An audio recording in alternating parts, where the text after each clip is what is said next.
one thing we know is that there has been great progress made in reductions from coronary heart disease and cardiovascular diseases over the past 40 years. But what we've really done is we've pushed the disease later into people's lives. And what we're seeing is this growing epidemic of cardiovascular disease worldwide, and we know that we need a new answer. One brave idea came about all around the vision of funding one leader and one team who could find a cure for coronary heart disease. My name is Calum MacRae. I am from Brigham and Women's Hospital and Harvard Medical School in Boston. I grew up on an island off the west coast of Scotland where my father was a primary care doctor. Then came to the US in 1990. Landing in America is probably the defining moment of my life. As I flew for the first time into Boston, I realized that here was a country where many of the buildings were still made from wood, that there was this potential for change and dynamism that was unique, and that challenge of overcoming things that are set in stone seemed to be completely relieved when you landed in America. One brave idea for me is a complete game changer. It's a totally different way of thinking about the direction and the scale of the funding that's available to move ideas forward in biomedical science. We announced One Brave Idea to disrupt the way that science is discovered, the way that teams of scientists come together, and the way that visions are created.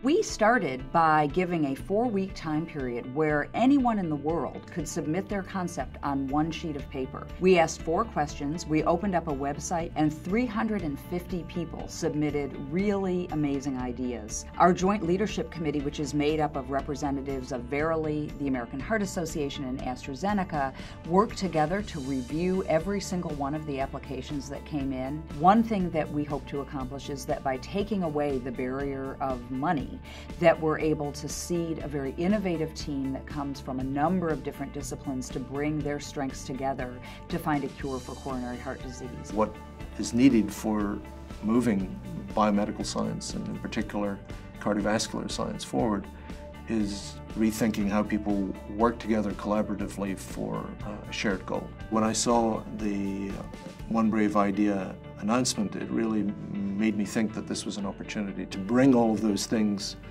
that have sort of existed separately together. That freedom gives us the chance to work with completely non-traditional partners, to be creative in the ways in which we align everybody's interests, we build new teams, we engage patients and their families and the whole population.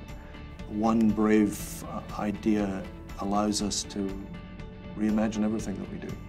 There is great innovation and really brilliant ideas in the minds of people that think about science and technology and physics and other areas that can come together if we could remove the burden of worrying about where the funding is going to come from. The resources from the 3 founding partners and our ability to work closely and collaboratively with the selected leader and their team will really create an outcome that we've not seen before in science.